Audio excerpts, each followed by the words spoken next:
What up, people? This is your boy Crypto Salvo here, and today we'll be talking about XRP. That's right, we have got some hot news coming out of Ripple.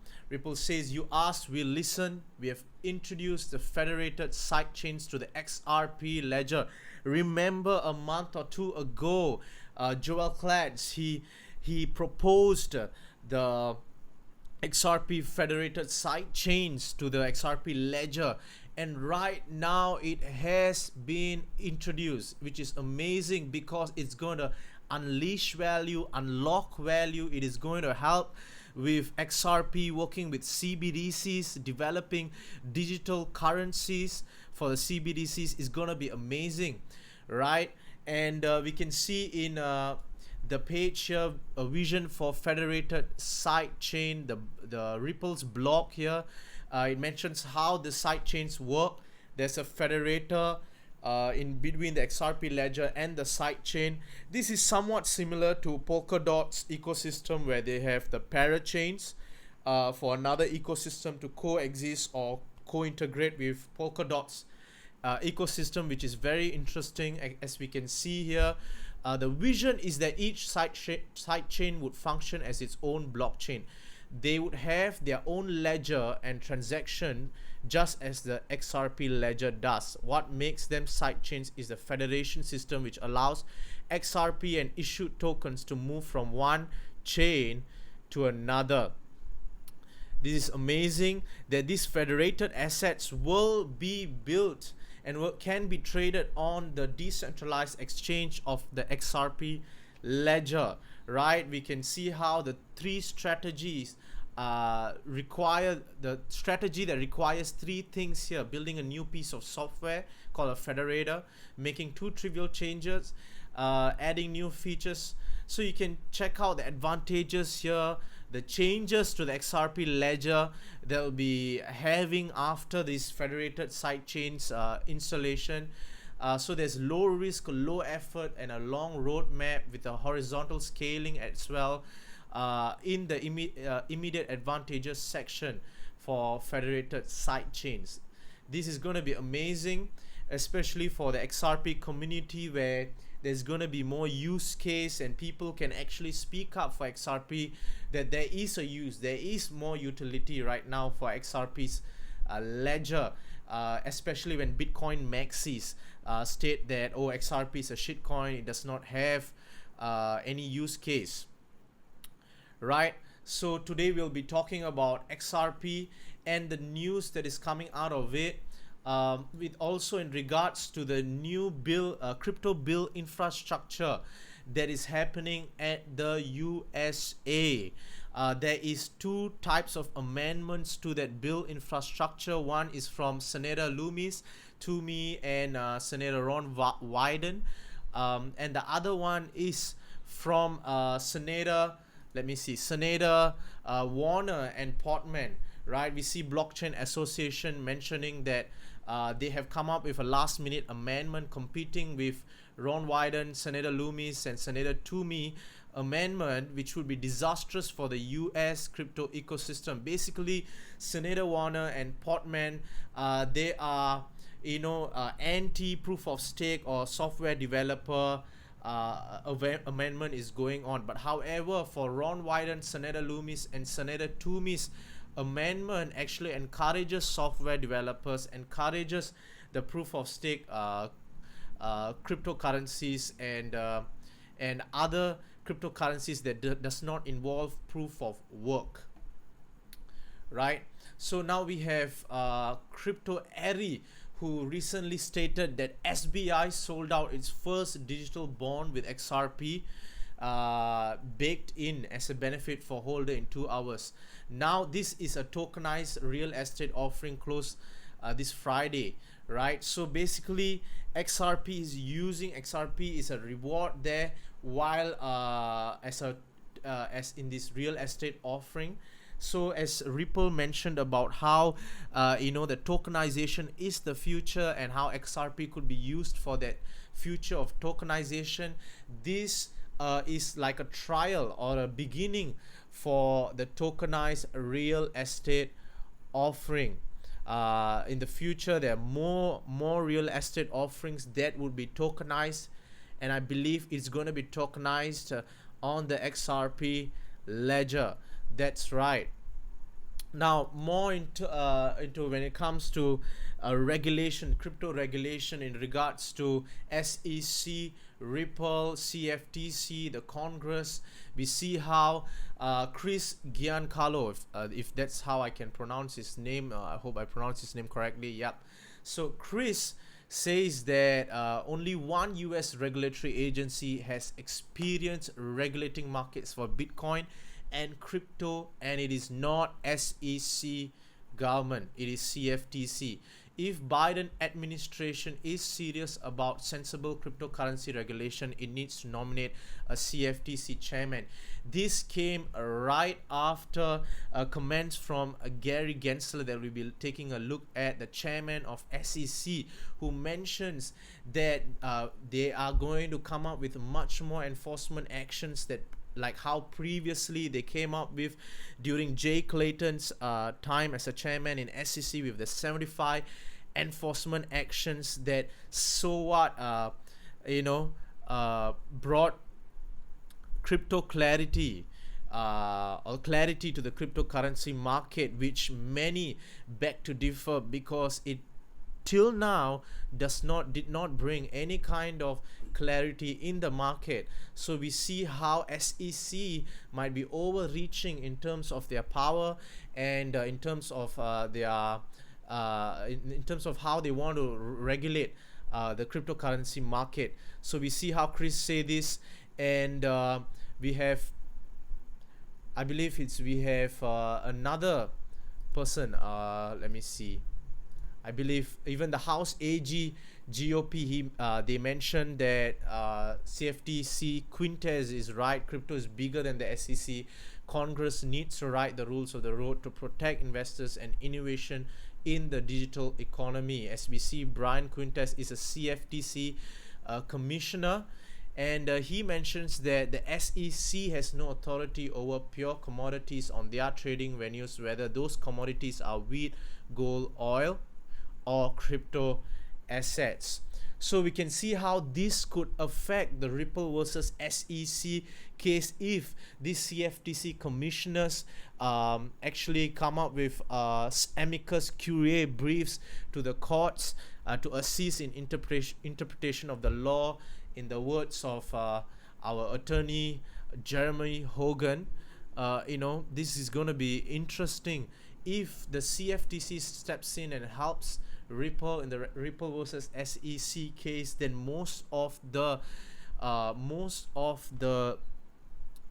lawsuit is going to be moot, because the court has to decide, or the Congress has to decide, whether is it CFTC or SEC that will be going to regulate crypto.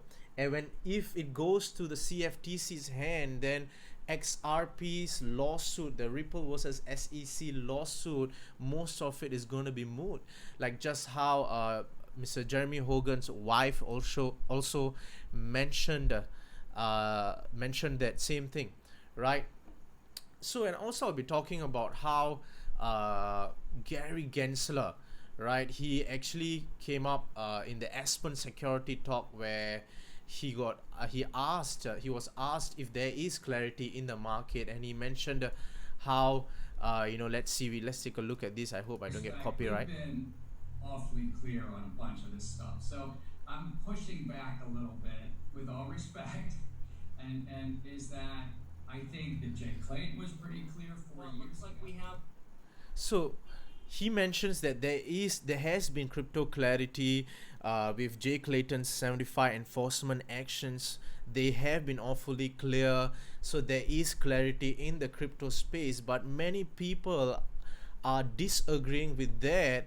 And also immediately after that, we see how Gary Gensler, the chairman Gary Gensler, tweets this: if crypto is going to be widely adopted, it needs some rules of the road and a cop on the beat to enforce them. Notice how he says it needs some rules, which implies to me only that there is no kind of rule yet. If he had said it needs some more rules on the road, it means that there is some existing rules that is governing the crypto market, but there needs to be more regulation in order to establish it, right?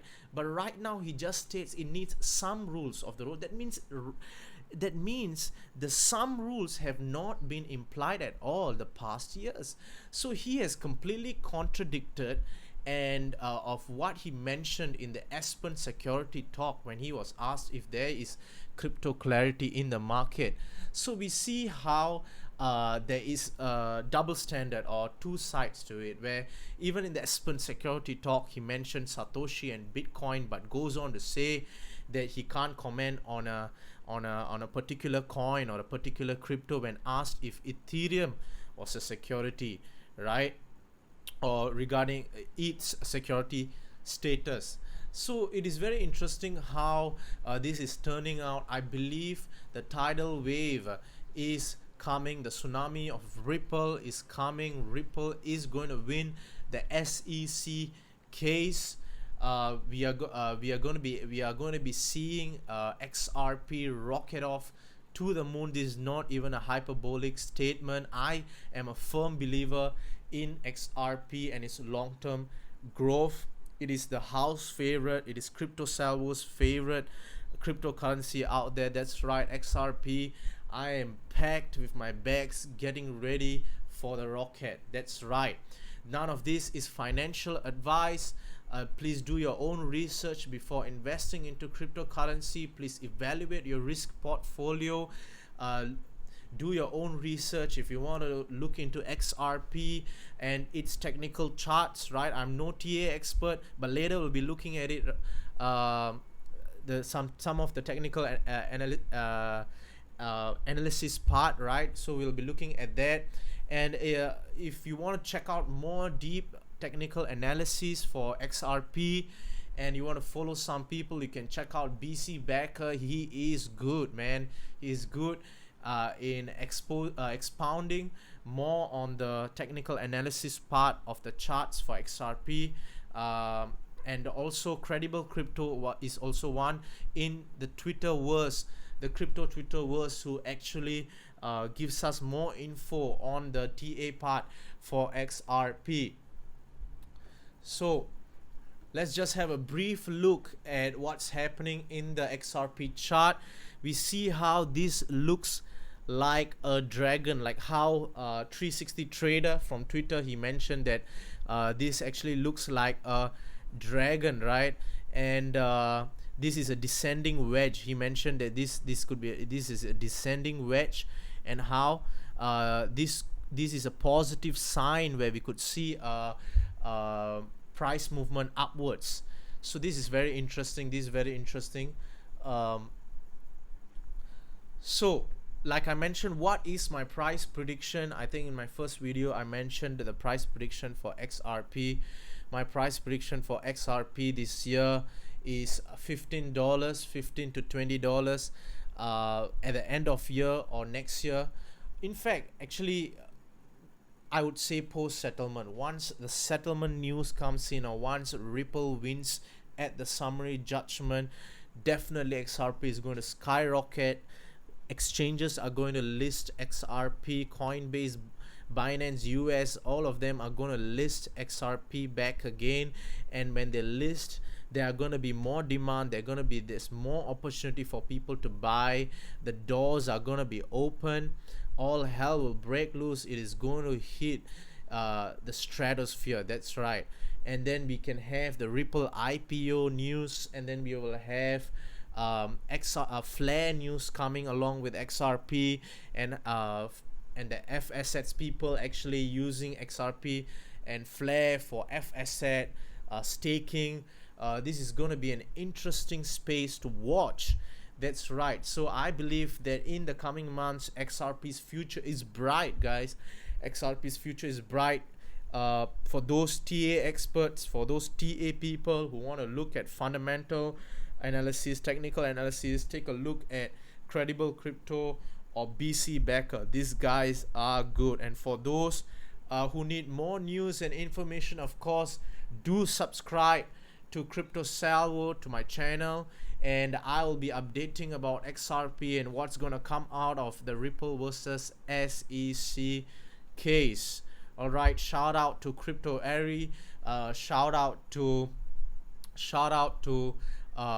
Mickey B Fresh, shout out to Moon Lambo, shout out to Digital Perspectives, shout out to Digital Asset Investor, who are and many more people who are actually strong in the XRP community, who's leading this community with the information they are gathering. And I hope that one day we would all of us meet for a party once XRP moons. That's right, you know, we talk about the party after XRP moons. I believe Mr. Kenny in Twitter, he mentions that he's preparing a party, so I would love to be part of it. I love to join that, so I'm looking forward to that. Right, so in the future we'll be talking more about XRP and what's happening in the XRP ecosystem. Also look out for the airdrops that are coming for those who are holding XRP, the NFT art aesthetics, and then we have the Evernote that will be coming soon, the Evers airdrop, and of course the Songbird and the Flare airdrop that will be happening soon, that was based on the snapshot on December 2020, right? So keep a lookout for that. I'll be updating on Flare ecosystem and what's happening in Flare. Check out my Flare video as well. Thank you guys, it's an amazing day. Take care, see you all later.